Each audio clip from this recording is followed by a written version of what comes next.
எங்கள் நல்ல பிதாவே, ஆமென். ஹல்லேலூயா. எரேமியா தீர்க்கதரிசன புஸ்தகம் 33வது அதிகாரம். இந்த மாதம் கர்த்தர் தருகிற அருமையான வாக்குத்தத்த வார்த்தை எரேமியா 33 அதனுடைய 9வது வசனம். எல்லாரும் சேர்ந்து வாசிக்க போகிறோம். எரேமியா 33வது அதிகாரத்தின் 9வது வசனம். எல்லாரும் எடுத்துக் கொண்டீர்களா? ஆமென். இப்பொழுது எல்லாரும் சேர்ந்து நீங்க வாசிக்கிறது உங்களுக்கு கேட்கும்படி வாசிக்கும்படி அன்புடன் கேட்டுக்கொள்கிறேன். எல்லாரும் சேர்ந்து வாசிக்கலாமா? நான் அவர்களுக்கு செய்யும் நன்மையை எல்லாம் கேட்க போகிற பூமியின் எல்லா ஜாதிகளுக்கு முன்பாக அது எனக்கு மகிழ்ச்சியுள்ள கீர்த்தியாயும் புகழ்ச்சியாயும் மகிமையாயும் இருக்கும். நான் அவர்களுக்கு அருளி செய்யும் எல்லா நன்மையின் நிமித்தமும் எல்லா சமாதானத்தின் நிமித்தமும் இவர்கள் பயந்து நடுங்குவார்கள் என்று இஸ்ரவேலின் தேவனாகிய கர்த்தர் சொல்லுகிறார். சத்தமா ஆமென். இந்த வசனத்தின் முதற் பகுதி, நான் அவர்களுக்கு செய்யும் நன்மையை எல்லாம் கேட்க போகிற பூமியின் எல்லா ஜாதிகளுக்கு முன்பாக அது எனக்கு மகிழ்ச்சியுள்ள கீர்த்தியாயும் புகழ்ச்சியாயும் மகிமையாயும் இருக்கும். It shall be to me a name of joy, a praise and an honor before all nations of the earth. Hallelujah. Who shall hear all the good that I do to them. நான் அவர்களுக்கு செய்ய போகிறது எல்லாரும் கேட்பாங்க பாருங்க. அப்படி நான் இவங்களுக்கு இப்படி ஒரு நன்மை செய்யறது 4 பேருக்கு தெரிய வர்றதுல எனக்கு மகிழ்ச்சி இருக்கும்னு கர்த்தர் சொல்லுகிறார். எனக்கு துதி இருக்கும்னு கர்த்தர் சொல்லுகிறார். சத்தமா ஒரு ஆமென் சொல்லுங்க பார்க்கலாம். வலது கரத்தை உயர்த்தி சொல்லுங்க. எனக்கு நன்மை, என் தேவனுக்கு மகிமை. விசுவாசத்தோடு சத்தமாய் ஒரு விஷயம் கூட சொல்ல போறேன். எனக்கு நன்மை, என் தேவனுக்கு மகிமை. மறுபடியும் எனக்கு நன்மை, என் தேவனுக்கு மகிமை. ஹல்லேலூயா, ஹல்லேலூயா. ஒரு பிள்ளை ஸ்கூல் ஃபர்ஸ்ட் அல்லது ஸ்டேட் ஃபர்ஸ்ட் எடுத்துட்டா அது 4 பேருக்கு தெரிய வரும். கண்டிப்பா தெரிய வரும். ஆமே. ஸ்டேட் ஃபர்ஸ்ட்லாம் எடுத்து ஸ்கூல் ஃபர்ஸ்ட் எடுத்தா ஸ்கூல் ஃப்ரெண்ட்ல ஃப்ளெக்ஸ்ல போட்டோ இருக்கும். ஆமா. டிஸ்ட்ரிக்ட் ஃபர்ஸ்ட் எடுத்தா லோக்கல் சேனல் எல்லாம் போட்டோ இருக்கும். ஸ்டேட் ஃபர்ஸ்ட் எடுத்தா நாங்க எங்க எடுத்து ஹல்லேலூயா. அவ்வளோ நம்ம தமிழ் சேனல் ஃபுல்லாவே தமிழ்நாடு ஃபுல்லா போட்டோ வரும். அப்படி போட்டோ வரும்போது அந்த பிள்ளைக்கு எவ்வளவு பெருமை இருக்கோ இல்லையோ, திடீர்னு எல்லாரும் மைக்க கொண்டு பிள்ளைகிட்ட நீட்டுவாங்க. அந்த பிள்ளை சும்மா அடிச்சு நான் வளர்ந்து சேவை செய்ய விரும்புறேன், அது செய்ய விரும்புறேன். ஆமா. கர்த்தர் ஆசீர்வதிப்பாராக. ஆனா அந்த பெற்றோருக்கு இருக்கிற சந்தோஷம் தெரியுமா? ஓ ஆமா. பொருளாதார நீங்களே இப்படி செய்யும் போது நான் உனக்கு நல்லா பாடா. ஹல்லேலூயா. ஓ ஜீசஸ். ஆண்டவர் இந்த வார்த்தையை 2 வாரங்களுக்கு முன்பதாகவே தந்தா. ஆமென். அதாவது நான் உனக்கு ஒண்ணு செஞ்சு 4 பேருக்கு அதை தெரிய பண்ணி அதுல நான் சந்தோஷப்பட போறேன், அதுல நான் மகிமை அடைய போகிறேன். ஆமென் சொல்லுங்க பார்க்கலாம். சத்தமா சொல்லுங்க. பெற்றுக்கொள்வேன், சாட்சி சொல்வேன், மகிமைப்படுத்துவேன். பெற்றுக்கொள்வேன், சாட்சி சொல்வேன், மகிமைப்படுத்துவேன்.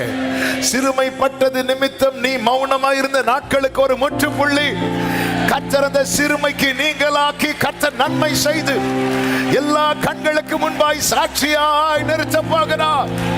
ஆமென் சொல்லுங்க பார்க்கலாம். நான் அவர்களுக்கு செய்யும். அவர்கள்னா யாரு?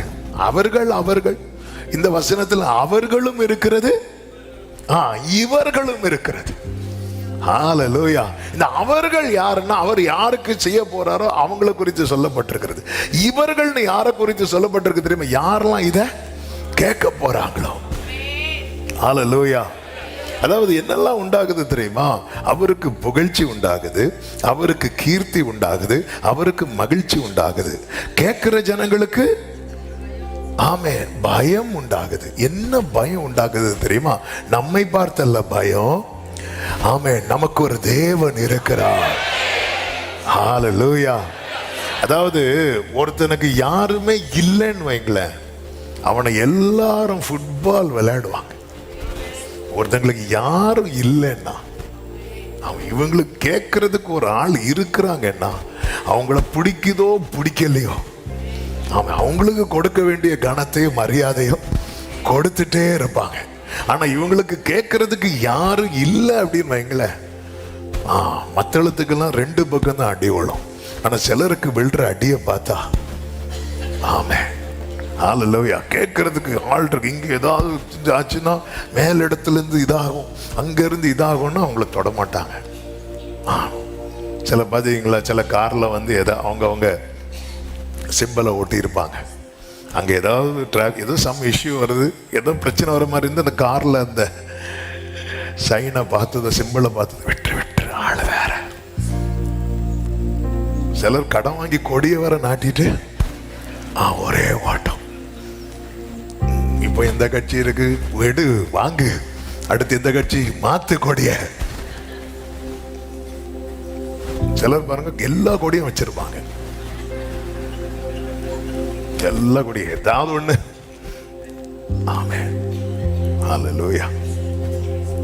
ஆமென். See, ஆனா ஒண்ணுமே இல்லை, இவனுக்கு யாருமே இல்லை, எதுவுமே இல்லை.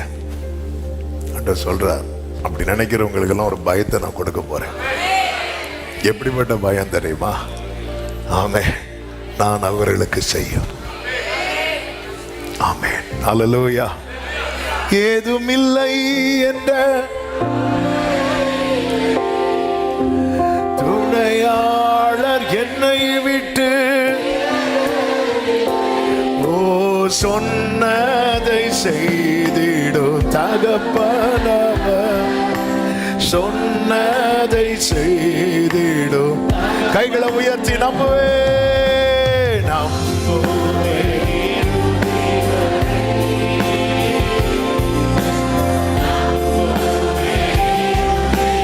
ரிப்ராதனா மகரமசே.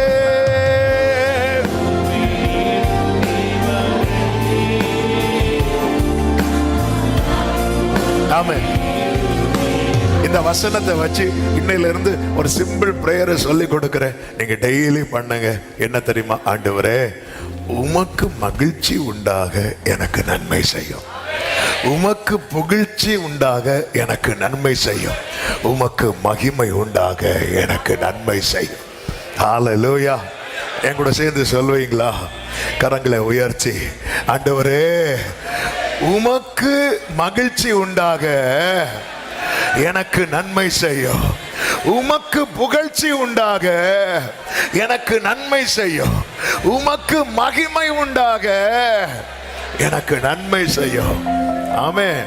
அதாவது சின்ன பிள்ளைங்க சொல்லி கொடுக்கிற ஜெபத்தை அப்படியே சொல்லுவாங்க.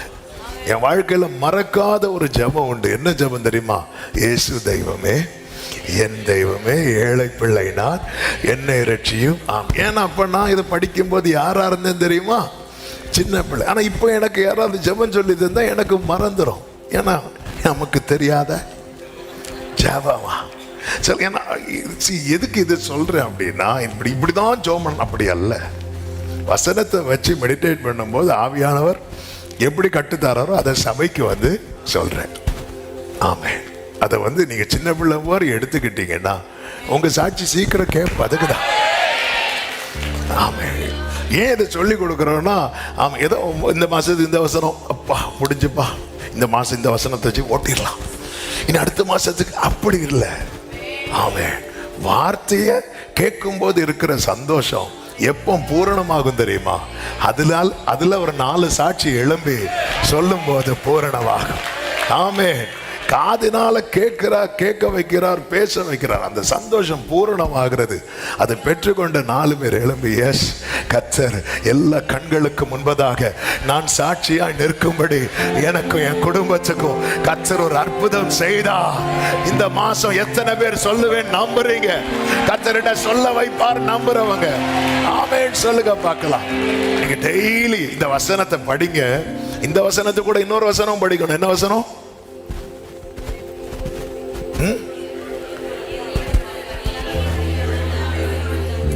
நீங்க இப்ப தர வேண்டாம்.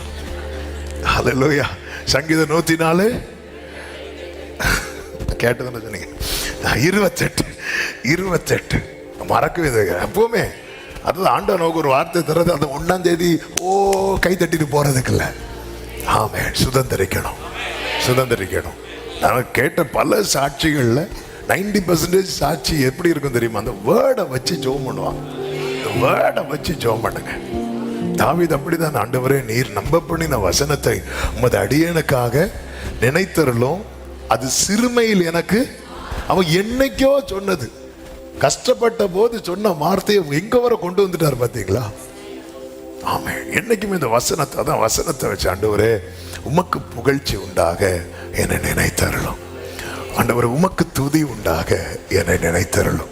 உமக்கு மகிமை உண்டாக என்னை நினைத்தருள். எனக்கு நன்மை செய்யும். ஹல்லேலூயா. இப்படி நம்ம ஜெபிக்கும் போது ஹல்லேலூயா, நம்ம அந்த இடத்துல நம்ம கொஞ்சம் கூட அந்த புகழ்ச்சியை, அந்த அந்த மகிமையை நம்ம எடுக்கவே மாட்டோம். அப்போ நம்ம வாழ்க்கையில் ஒரு நன்மை செய்யும் போது நமக்கு நம்ம ஜெபம் ஞாபகம் வரும். ஆமாம். நம்ம என் வாழ்க்கையில், அதாவது என் வாழ்க்கையில் கர்த்தர் ஒரு நன்மை செய்கிறதுல அவருக்கு இருக்கிற சந்தோஷம் அவ்வளோ சந்தோஷம். ஆமென் சொல்லுங்க பார்க்கலாம். இந்த அவர்கள், ஆமாம். எனக்கு இதுல இருந்து சில வார்த்தைகளை உங்களுக்கு நான் சொல்ல விரும்புகிறேன். இந்த செய்தி கொஞ்சம் காட்டமாக தான் இருக்கும். அல்லேலூயா. ஆமென். அதனால ஃபர்ஸ்ட் இவங்களெல்லாம் அப்படியே உற்சாகப்படுத்தி ஆமாம் இந்த அவர்கள் யாருன்னு பார்க்கணும். ஆமாம். நமக்கு தெரிந்தது தான், இருந்தாலும் இதை ஒரு விஷயம் கூட நான் நினைவுபடுத்த விரும்புகிறேன். 2வது அதிகாரத்தில் கர்த்தர் எருசலேம்ல போய் நீ செவிகள் கேட்க சொல்ல வேண்டியது அப்படி சொல்லிட்டு எரேமியாவை அனுப்புறார்.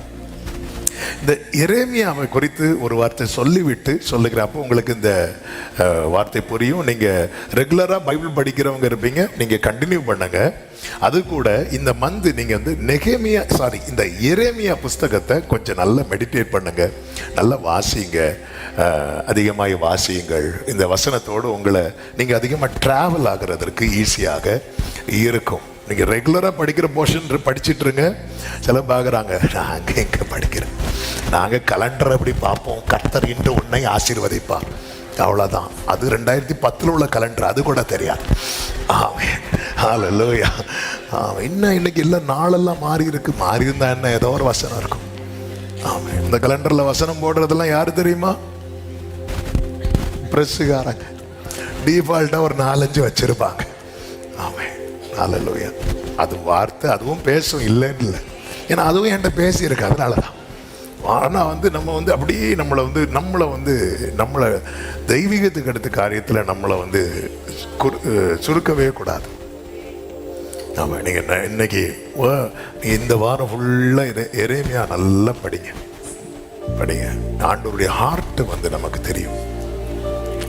ஆமாம். தேவன் யார், அவருடைய ஹார்ட். கர்த்தருக்கு மகிமை. இந்த எரேமியா ஆசாரியனுடைய மகன். ஆண்டவர் எரேமியாவை எந்த ஊழியத்துக்கு அழைப்பார்னா தீர்க்க தரிசன ஊழியத்துக்கு அழைப்பார். இது அதாவது இந்த காலத்தில் எல்லாரும் ஒரே இதை வேலையை செய்வாங்க. அந்த காலம் அப்படி கிடையாது. தீர்க்கதரிசிகளின் ஊழியம் வேற, ஆசாரியனுடைய ஊழியம் வேற. அப்போ உண்மையில எரேமியா எதுல பழக்கப்பட்டவர் அப்படின்னா, ஒரு பாஸ்டருடைய பிள்ளை எதுக்கு பழக்கப்பட்டிருப்பான்? ஆராதனை நடத்த பழக்கப்பட்டிருப்பான், வர்ஷிப் நடத்த பழக்கப்பட்டிருப்பான். அது சின்ன வயசுலேருந்தே பார்த்து பழகினது. அதனால தான் எரேமியா சொல்கிறேன், நான் பேச அறியேன்னு சொல்லுவார். எனக்கு அது தெரியாது ஆண்டவர். பேச அறியேன்னா கை குழந்தை கிடையாது. எரேமியா கை குழந்தை கிடையாது. நான் இந்த விஷயத்தில் ஆண்டவர் நீங்கள் என்னை இந்த மினிஸ்ட்ரியில் வைங்க, நான் அவனை பார்த்து எங்கள் அப்பாட்ட பார்த்து பழகினதுலாம் இது. நீங்கள் என்ன எங்கே கொண்டு போகிறீங்க அப்படின்னா, தீர்க்கதரிசி மினிஸ்ட்ரிங்கிறது வந்து டோட்டலா டிஃபரெண்ட். அந்த காலத்துல அவங்கள திடீர்னு மொட்டை அடிச்சிட்டு போனோம். எங்களுக்கு பிரச்சனை இல்லை. திடீர்னு அப்படி போனோம். திடீர்னு போய் அதெல்லாம் சொல்லவே ஓசியாட்ட என்ன தெரியுமா சொல்லுவார்? நீ போய் ஒரு விபச்சாரியான ஸ்திரியை நேசித்து கொள் அப்படின்பா. போய் செய்யணும், போய் கல்யாணம் பண்ணிட்டு வரணும். அவன் திருப்பி ஓடும்போது நீ இன்னும் போய். ஆண்டவரே, நாங்க அப்படியே பாட்டை பாடிட்டு இருந்தோம். ஆண்டவரே, இந்த மினிஸ்ட்ரி நமக்கு புரியாது. ஏன்னா இந்த தீர்க்கதரிசிகள் மினிஸ்ட்ரிங்கிறது எப்படி அப்படின்னா, தேவனை அப்படியே பிரதிபலிக்கணும், அவருடைய ஹார்ட்டை பிரதிபலிக்கணும்.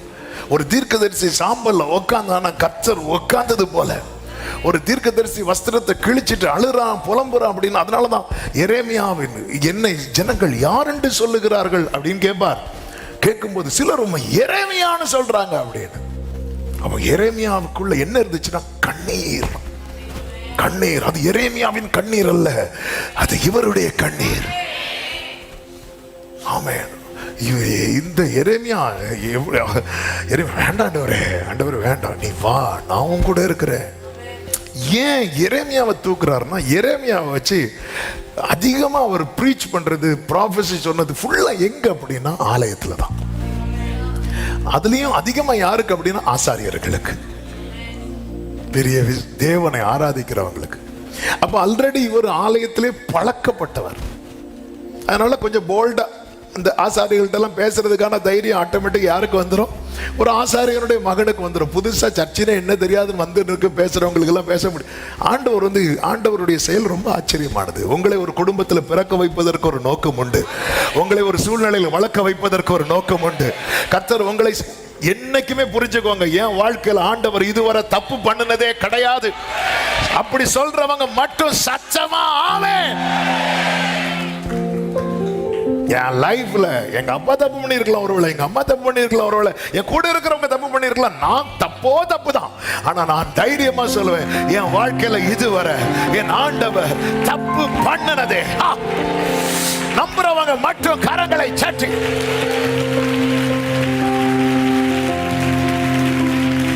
ஆமென் சொல்லுங்க பார்க்கலாம். எனவே தான் பாடுவோம், பிறக்கு முன்னமே என் பெயரை அறிந்தீரே, அவயம் அனைத்துமே அழகாக வரைந்தீரே.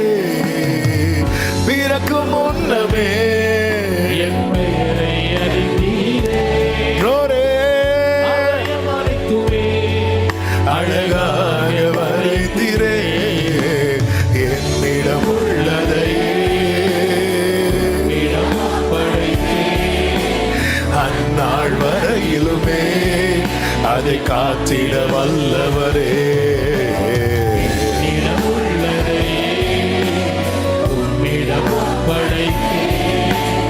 அந்நாள் வரையிலுமே பிறந்த நாள் முதலாய் உம் தோளில் சுமந்தீரே, தகப்பனிலும் மேலாய் தனி பாசம் வைத்தீரே. பிறந்த நாள் முதலாய் தகப்பனிலும் மேலாய். ஆமென், ஆமென், ஆமென். ஆண்டவர் இப்போ இவனை தெரிந்தெடுக்கிறார், பேசுறார், அவன் நாவை தொடுகிறார். எப்பவுமே இது ஆல்ரெடி ஒரு விஷயம் சொல்லி இருக்கிறேன். அதாவது நம்மை குறித்த காரியத்துல கர்த்தர் நாம் பிறக்கும் முன்னமே எல்லாவற்றையும் தீர்மானித்து ஒழுங்குபடுத்திடுவார். ஆனா அந்த காரியம் நம்ம வாழ்க்கையில ஓகே ஆகணும்னா நாம அர்ப்பணிக்கணும். ஆமே. அதாவது எரேமியா ப்ராஃபட் அப்படிங்கிற காரியம் எரேமியா தாயின் வயிற்றிலிருந்து வெளிப்படுவதற்கு முன்னமே ஆண்டவர் சைன் பண்ணிட்டார். ஆனா அவர் எப்போ ப்ராஃபட் ஆனாரு தெரியுமா? இவர் அடுத்து அதுல சைன் பண்ணணும். ஆமே. 1வது அதிகாரத்துல ஆண்டவர் சொல்லுவார் எரேமியா கிட்ட 5வது வசனத்துல, நான் உன்னை தாயின் வயிற்றில் உருவாக்கும் முன்னே உன்னை அறிந்தேன், நீ கற்பத்திலிருந்து வெளிப்படும் முன்னே நான் உன்னை பரிசுத்தம் பண்ணி உன்னை ஜாதிகளுக்கு தீர்க்கதரிசியாக கட்டளையிட்டேன் அப்படின்னு சொல்றார். இப்படி சொல்லும் போதுதான் எரேமியா முடியாது, தெரியாது அப்படின்னு சொல்லி, தெரியாது எனக்கு அந்த லாங்குவேஜ் தெரியாது. தீர்க்கதரிசிகள் லாங்குவேஜ் தெரியும்ல, நீங்க பழைய தீர்க்க தரிசன புஸ்தகங்கள்லாம் படிக்கும் போது தெரியும். அவங்க லாங்குவேஜ் டிஃப்ரெண்டா இருக்கும். ஏதாவது ஒரு காரியத்தை வச்சு பேசிட்டு இருப்பாங்க, ஏதோ ஒரு ஓமையை வச்சு பேசிட்டு இருப்பாங்க. அவங்க லாங்குவேஜ் டிஃப்ரெண்டாக. எனக்கு அப்படியெல்லாம் பேச தெரியாது. எனக்கு ஆசாரியனுடைய ஊழியம் தான் தெரியும். எனக்கு பாஸ்டர் லாங்குவேஜ் தெரியும் ஆண்டவரே, ப்ராஃபட் லாங்குவேஜ் தெரியாது ஆண்டவரே, நான் பேச தெரியாது. அப்படி சொல்லும்போது ஆண்டவர் சொல்றாரு, இவரு நான் உன்னை அனுப்புகிற எல்லா இடத்துக்கும் போய் நான் உனக்கு சொல்லி தருவேன், அது அப்படியே சொல்லு. இதுக்கப்புறம் எரேமியா ஓகேங்கிறார். ஓகே சொன்னதுக்கு அப்புறம் ஆண்டவர் சொல்றாரு 9-10 வசனங்கள்ல, கர்த்தர் தமது கரத்தை நீட்டி என் வாயை தொட்டுன்னு சொல்லியிருக்கு. அடுத்து பிடுங்கவும் எடுக்கவும் அழிக்கவும் கவிழ்க்கவும் கட்டவும் நாட்டவும் உன்னை நான் இன்றைய தினம் ஏற்படுத்தினேன் இருக்கு. ஆமென். தாயின் வயிற்றில் இருந்து வெளிப்படும் முன்னமே தீர்க்கதரிசியை அவர் ஏற்படுத்திட்டாரு. ஆனா எரேமியா ஓகே பண்ணதுக்கு அப்புறம் அது நடைமுறைக்கே வருகிறது. அல்லேலூயா. ஒரு பாண்டுல 2 பேரும் சைன் பண்ணணும். நாம பிறக்கிறதுக்கு முன்னாடியே கர்த்தர் சைன் பண்ணிட்டார். நாம சைன் பண்றதுக்கு டைம் எடுத்துட்டு இருக்கிறோம். அதனாலதான் அர்ப்பணிப்பு. பவுல் சொல்ற, தாயின் வயிற்றில் வெளிப்படும் முன்னமே என்னை பிரித்து எடுத்துட்டார். ஆனா நான் சைன் பண்ணது எப்போ தெரியுமா? தமஸ்குக்கு போற வழியில. எப்படி பவுல் சைன் பண்ணீங்க? நல்ல சூப்பரா விருந்தெல்லாம் வச்சா? இல்ல, கண்ணில் குத்திட்டார். என்ன செய்ய சித்தமா இருக்கிறீர்கள்? நான் சைன் பண்ண மெத்தட் வேற. நான் 2007 சைன் பண்ணேன். இன்னும் நிறைய பேர் சைன் பண்ணாம ஓடிட்டு இருக்கிறீங்க. வலையில் மாட்டுகிறவர்கள் பாக்கியவான்கள், அவர்கள் மேல் தூண்டில் போடப்படாது. ஏன்னா அவர் ஆல்ரெடி சைன் பண்ணி வெயிட் பண்ணிட்டு இருக்கிறார். நம்ம என்ன நினைச்சிருக்கிறோம்? எப்படியும் கர்த்தர் நினைச்சதுதான் நடக்க போகுது. அப்படி அல்ல. இந்த காரியத்தில் இப்ப அவர் ஏற்படுத்திட்டார். ஆனா இப்போ எரேமியா எப்போ என்னைக்கு ஓகே சொன்னாரோ அன்னையில இருந்து ஸ்டார்ட் ஆகுது. அதனாலதான் ஞானமாய் நடந்து காலத்தை பிரயோஜனப்படுத்தி கொள்ளுங்க. நம்ம நாளைக்கு அர்ப்பணிச்சிருவோம், இந்த டிசம்பர்ல அர்ப்பணிச்சிருவோம், அடுத்த வாரத்துல இல்லை. இன்று கர்த்தருடைய சத்தத்தை கேட்பீர்களாகில், அப்படிதான் பைபிள்ல இருக்கும்.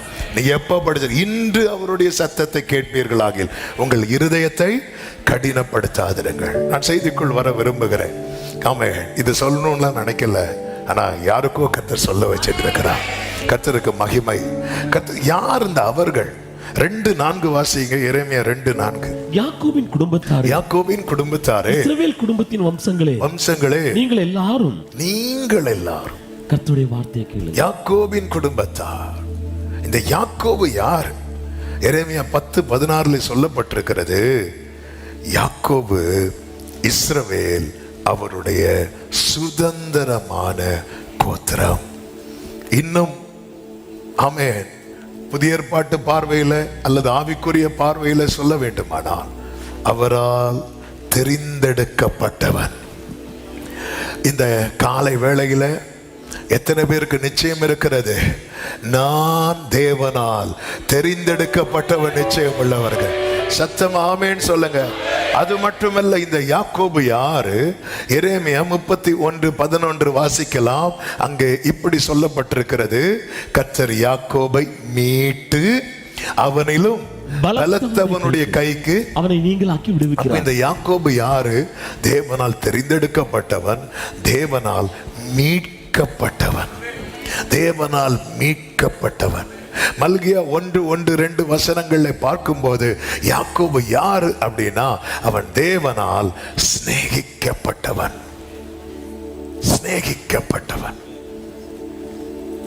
கிருபையாய் நம்மை தெரிந்து கொண்டு நம்மேல் அவர் தம்முடைய அன்பை வைத்து நம்மை அவருடைய இரத்தத்தினால் மீட்டிருக்கிறார்.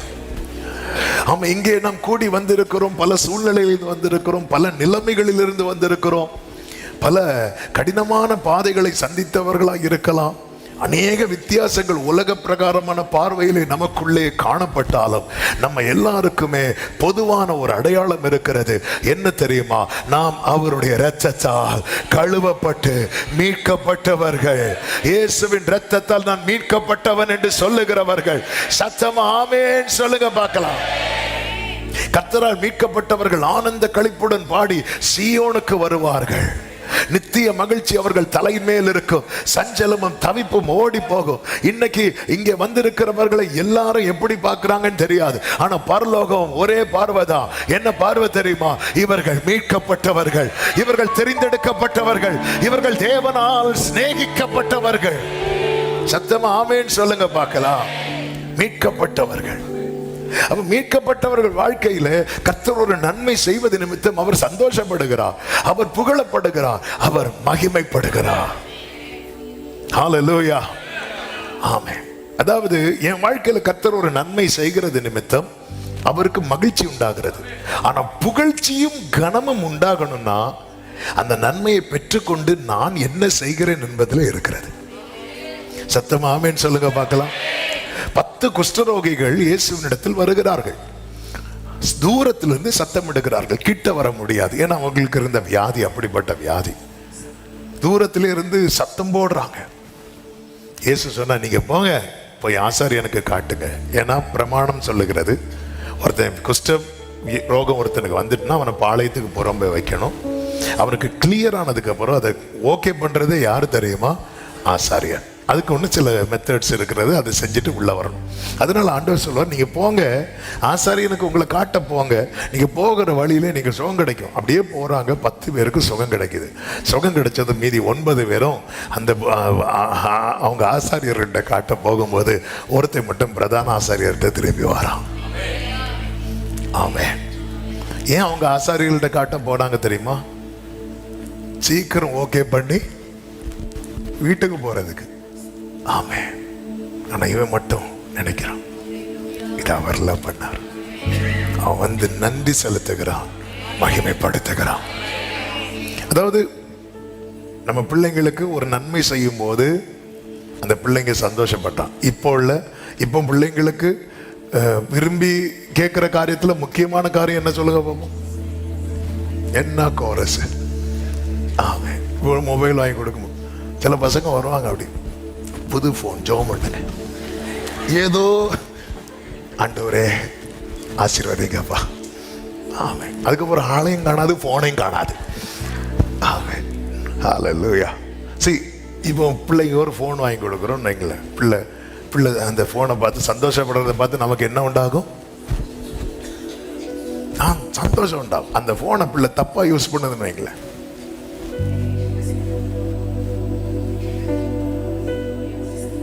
ஆமென். ஒரு பைக் வாங்கி கொடுக்குறோம்.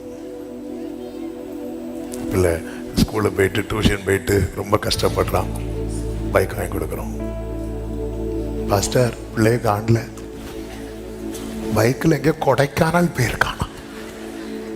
நமக்கு என்ன உண்டாகும்? எனக்கு ஒரு நன்மை செய்யறது ஆண்டவருக்கு விஷயம் கிடையாது. ஆனால் அந்த நன்மை அவருக்கு மகிழ்ச்சியா மட்டும் இல்லை, அவருக்கு புகழ்ச்சியாக இருக்கணும், அவருக்கு மகிமையாக இருக்கணும். அதுக்காக தான் எரேமியா கிட்ட என்ன சொல்லுவார்னா, எரேமியா 1வது அதிகாரம் 10வது வசனம், பிடுங்கவும் பிடுங்கவும் இடிக்கவும் இடிக்கவும் அழிக்கவும் அழிக்கவும் கவிழ்க்கவும் கவிழ்க்கவும் கட்டவும் கட்டவும் நாட்டவும் நாட்டவும் உன்னை நான் இன்றைய தினம் ஜாதிகளின் மேலும் ராஜ்யங்களின் மேலும் ஏற்படுத்தினேன் என்று கர்த்தர் என்னுடனே சொன்னார் என்று எரேமியா சொல்றார். இந்த இடத்துல அந்த முதல் 4 வார்த்தையை படிக்கும் போது நமக்கு நெஞ்சு பக்கு பக்கு பக்கு நடிக்கும். ஆனா எப்படி அதை பினிஷ் பண்றார் பாருங்க, கட்டவும் நாட்டவும். ஆமென். புரியும்படி சொல்லுகிறேன், இடிப்பது அவருடைய நோக்கம் அல்ல, நம்மை நிலை நாட்டுவதே அவருடைய நோக்கம். அதே நேரத்தில் என்னை நிலை நாட்ட இடிக்க வேண்டியது அவசியம்னா அவர் இடிக்க தான் செய்வார். அவர் இடிக்கிறதே எதுக்கு தெரியுமா? சத்தமா சொல்லுங்க, கட்டுறதுக்கு. ஹல்லேலூயா. இடிக்கு சிலதெல்லாம் கடப்பாறையை வச்சு, அதுக்கு கடப்பாறை தானே, அதை வச்சு இடிப்பாங்க. சிலது இடியாது. உடனே என்ன தெரியுமா கொண்டு வருவாங்க? பெரிய ஜேசிபி எல்லாம் கொண்டு வந்து தட்டி பார்ப்பாங்க. அதுவும் சிலது இடியாது. கடைசியில் வேற வழியில் என்ன வைப்பாங்க தெரியுமா? வச்சிடாதீங்க. ஹalleluya. பாம்பு ஏன்னா அவங்க மைண்ட்ல வேற ஒரு பிளான் இருக்கு. இந்த திட்டம் தெரியாதவங்க சொல்லுவாங்க, ஆமென் நல்லா இருந்தது. திட்டம் தெரிஞ்சவங்க லட்டு சாப்பிட்டுட்டு இருப்பாங்க. ஆமென். அப்பா இடிச்சாச்சு, அடுத்து என்னதான் நடக்க போகுது? இடிச்சிட்டாரு அவங்கள. உங்களுக்கு தான் எரேமியா 33:9 இடிச்சிட்டாரா, கவிழ்த்துட்டாரா? 4 பேட்ட தலை காட்ட முடியாம சிறுமைப்பட்ட நிலையில இருக்கிறீங்களா? அந்த அவர்கள் நீங்க தான். எரேமியா 33:9. ஆமென் சொல்லுங்க பார்க்கலாம். அவருடைய நோக்கம், அதாவது இங்க பாருப்பா, உன்னை நான் நிலைப்படுத்தணும், அதுக்கு இடிச்சுதான் ஆகணும், எனக்கு வேற வழியே கிடையாது. ஆமென். திடீர்னு கவர்மெண்ட் ஒரு ஸ்கீம் போடுவாங்க பாருங்க, ஒரு ப்ராஜெக்ட் ஓகே ஆகும், அதுக்குன்னு ஒரு ஏரியாவை செலக்ட் பண்ணுவாங்க. அந்த ஏரியாவில் பார்த்தா சிலர்லாம் குடியிருப்பாங்க, சில பில்டிங் இருக்கும், அவங்களுக்கு வேற ஆப்ஷனே கிடையாது. அது என்னதான் செஞ்சாகணும்? இடிச்சாகணும். ஏன்னா அவங்க போட்ட ஸ்கீம் அதில் நடைமுறைப்படுத்தணும். உடனே என்ன பண்ணுவாங்க? அவங்ககிட்ட பேச்சுவார்த்தை நடத்தி அவங்களுக்கு அந்த இடத்துக்கு பதிலாக இன்னொரு இடத்த கொடுப்பாங்க. சிலர் வீடு கட்டி கொடுப்பாங்க.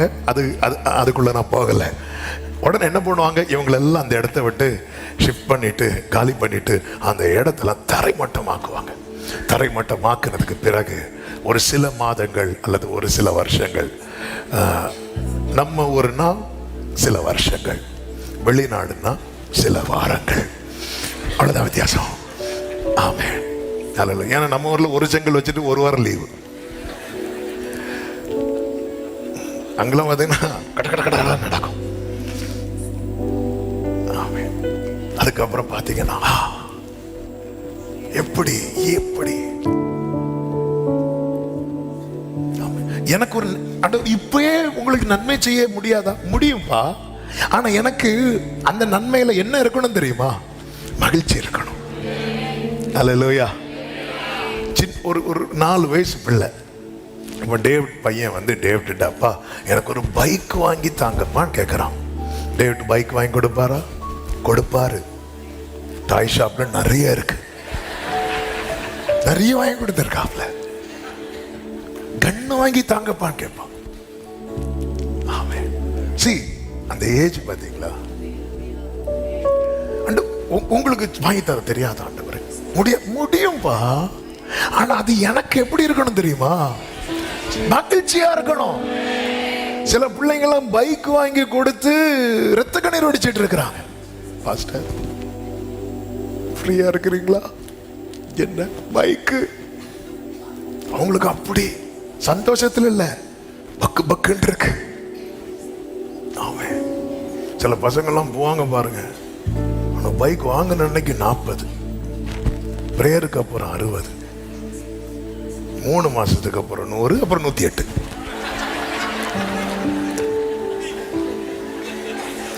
ஆமென்.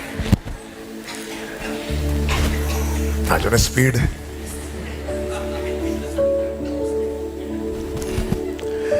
எனக்கு நன்மை செய்யறது ஆண்டவருக்கு விஷயம் கிடையாது. ஆனா அது அவருக்கு மகிழ்ச்சியா இருக்கணும். மகிழ்ச்சியா மட்டும் இல்ல, அவருக்கு புகழ்ச்சியா இருக்கணும். புகழ்ச்சியா மட்டும் இல்ல, அவருக்கு மகிமையா இருக்கணும். உன்னை நான் இவ்வளவு நாள் இடிச்சது நோக்கத்தை இன்னைக்கு நீ அறியணுங்கிறதுக்காக. உன்னை நான் கவிழ்த்தது நோக்கத்தை, சில காரியத்தை இல்லாமல் ஆக்கினது நோக்கத்தை. நல்ல கையை தட்டி உடரபா கரபா சந்தரபா ரிம்ராத நலரியாதனரே ரிமம்ரே லரியாதனரா உடைத்தீ உருவாக்கினீர் சிற்றித்தீர்